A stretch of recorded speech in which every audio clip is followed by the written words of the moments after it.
Vous nous suivez de partout ailleurs, c'est l'heure de vous informer. Bienvenue à tous dans ce journal. Voici les principales articulations. Christophe Mbosso, président de l'Assemblée nationale, accorde 2 jours de plus aux confessions religieuses pour s'accorder et transmettre le dossier complet de leurs candidats. Les signaux routiers sur le boulevard du 30 juin sont en voie de disparaître. Les usagers de cette artère lancent un SOS aux autorités urbaines pour sa réparation. C'est tout pour la vitrine de ce journal. Encore une fois de plus, bienvenue dans ce journal. Je l'ai dit tantôt, rien ne va plus bloquer. Le train est déjà en marche. Telle est la déclaration du président des Églises du Réveil aux sorties de l'audience les réaccordée par le président de l'Assemblée nationale, Christophe Mbosso. Je vous invite à suivre Dodo Kamba.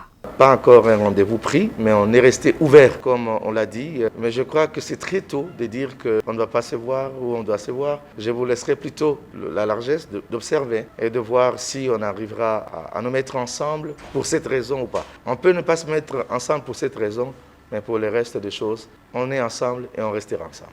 Je suis très content que vous ayez évoqué l'article 17 de notre charte, la charte qui régit notre plateforme. Je suis très content. Mais il faut aussi dire que l'article parle du mode de désignation ou encore la décision à prendre qui part du consensus pour réciter au vote. Mais ici, ce que je ne comprends pas, c'est qu'à chaque fois quand vous parlez, vous n'avez pas trouvé consensus. C'est-à-dire, ne parlez pas de cette façon-là. Dites, vous n'êtes pas arrivé à la désignation. Parce que désigner n'est pas forcément passer par le mode consensus, qui est la voie par laquelle il faudrait passer, mais il faudrait que cela puisse être complété par l'autre partie qui suit de cet article, qui parle du vote. Donc, jusque-là, c'est comme ça que je dis, nous sommes ensemble, nous restons dans les règles de notre charte, que j'appelle, moi, la lettre des conventions. Ce n'est pas l'article 17, c'est l'article 18. Il faudrait les lire, parce que nous le maîtrisons très bien. Et je vous ai dit hier, et je reviens sur ça, et pour vous rappeler ici, il ne faut pas dire que nous n'avons pas trouvé la solution. Nous avons trouvé la solution, nous avons travaillé. Et déjà, en ce qui nous concerne, nous avons vidé cette question. Ces questions que les autres se rejoignent à nous, on puisse travailler ensemble comme il a été question, parce que nous avons presque vidé la matière, les sujets à l'ordre du jour. Donc, c'est question de compléter les restes ensemble avec les autres.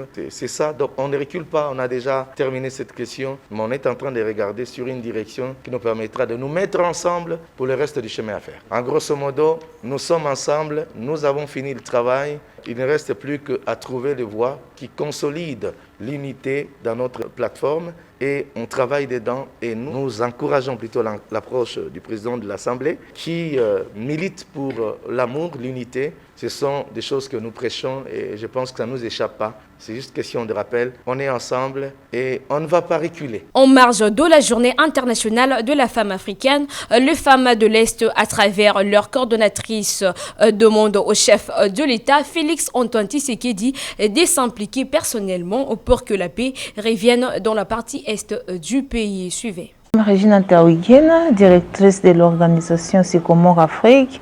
J'habite la ville de Bukavu, une ville de l'Est de la République démocratique du Congo, où l'insécurité fait face. À l'occasion de la commémoration de la Journée internationale de la femme africaine, je profite de cette occasion pour adresser certaines doléances auprès du président de la République démocratique du Congo, qui est aussi le président de l'Union africaine, qui est notre président de la République, de pencher son regard sur la situation sécuritaire de la ville de l'Est du pays. Bien sûr qu'il a pris des mesures sur la situation du Nord Kivu et la situation du Sud Kivu. Il y a des mesures déjà prises, mais nous sollicitons encore son engagement pour que la paix revienne. Cette paix qui va nous éviter les exodes ruraux. Les exodes ruraux que nous observons depuis un temps, les exodes ruraux qui sont à la base de l'agglomération de la ville de Bukavu et qui causent aujourd'hui beaucoup de dégâts. Pendant la saison des pluies, nous assistons vraiment à beaucoup d'éboulements de terre. Aujourd'hui, maintenant, nous sommes pendant la saison sèche où nous enregistrons des incendies à répétition. C'est pourquoi nous haussons nos voix pour demander à ce que le président de la République use de son influence au niveau de l'Union africaine pour que la paix revienne à l'est de la République démocratique du Congo. Et si possible, nous lui sollicitons aussi, comme étant garant de la nation congolaise, de voir si la ville de Bukavu peut être élargie ou déplacée vers d'autres territoires voisins. À l'occasion, nous sollicitons l'implication de notre président pour la suppression de la zone salariale, une situation qui active encore l'exode rural chez les enseignants, parce que les enseignants qui enseignent dans les territoires trouvent mieux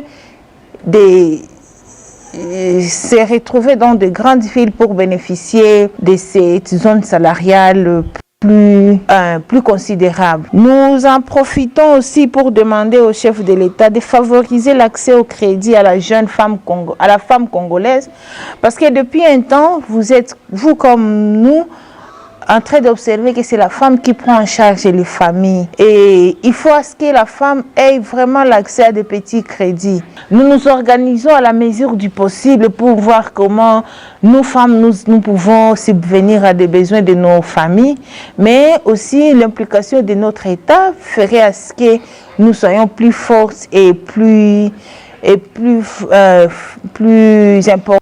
Et restons toujours à l'est de la République démocratique du Congo, sous l'appui logistique de la FRDC. Le déplacé des guerres et de l'éruption volcanique commencent à regagner leur village. Reportage. Du jour au lendemain, l'administration militaire en Ituri sécurise, protège et accompagne les déplacés volontaires dans leur milieu d'origine. Aujourd'hui, c'est les tours de déplacés de Marabo, Irumu et Niakoundé qui regagnent les bercailles avec l'appui logistique de l'armée.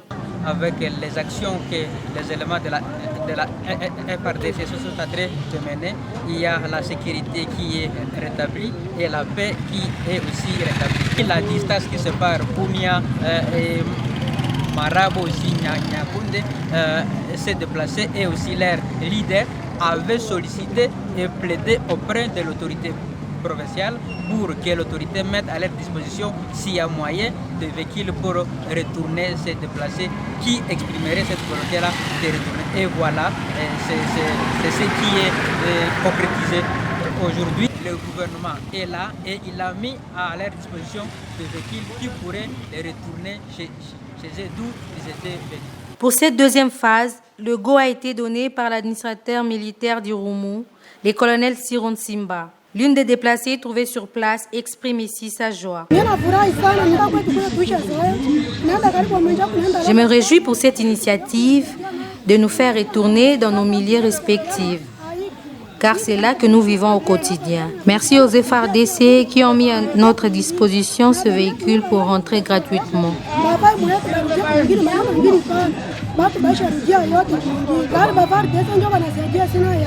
Pour rappel, c'est depuis le 12 juillet 2021 que la première phase a eu lieu à Komanda, où les déplacés de la chefferie de Mobala, Andisoma et Basili, dans les territoires du Rumu, avaient regagné leur village côte à côte avec les forces armées sous l'impulsion du gouverneur militaire, le lieutenant-général Luboyanka Chamadjoni. Bien avant son achèvement pour être remise aux usagers, la route Kimwenza est déjà utilisée par ces derniers. Cela met en mal le bon fonctionnement des travaux de réhabilitation de ce tronçon.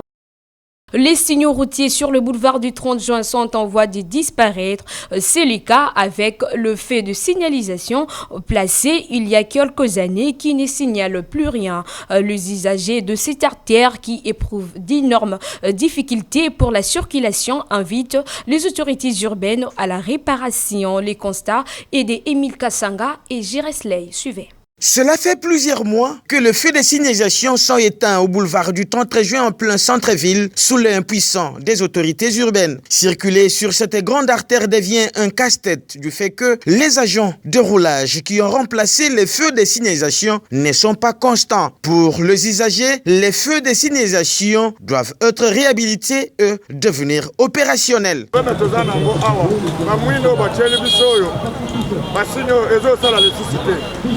soki moyen ezali baya balongola to badopesa ata babushi po tozokaka bambonge ebele bango moko buzoyi po babongisa biso bamwinda biso tomonanaka na bakriminaire moyen eza te alors puisque biso tozosala mosala tokulisaka na butu tozokaka ndako bamwinda eza te mituka na biso ezotama na désordre moyen po batelema keno bato wana bazoluka mbongo tokanga ata frais moyen eza te na mboka na biso surtout na Kinshasa surtout ke na boulevard de 30 juin eya liso ya Congo mobiliza de boulevard mais okomona awa etala kona omoni bato wana baokatisa ni fait de positionnement wana po bato bayebake no bato baokatisa po mituka batelema batala ndenge nini keno soki mutu bato bazokatisa ndenge nini eza nde leta na biso bazwa makambo nyonso tala awa omoni papa ndenge azokatisa signale oyo ezolakisa te ezosala te oyebi te mboka na biso moto okende nango wapi leta azwa makambo na ye nyonso to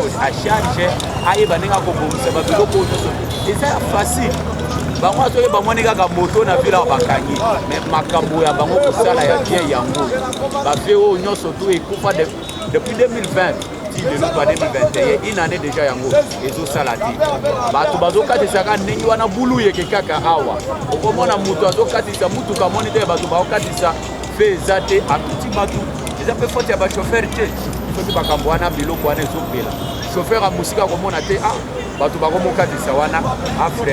Les chauffeurs et autres conducteurs qui côtoient les boulevards du 30 juin sont mécontents de toute cette déréglementation. Les autorités urbaines ont intérêt à réparer les feux de signalisation sur cette grande artère pour épargner les paisibles citoyens des accidents de circulation et faciliter le déplacement des personnes et de leurs biens. C'est la fin de ce journal. L'actualité continue sur la Radio 7 online.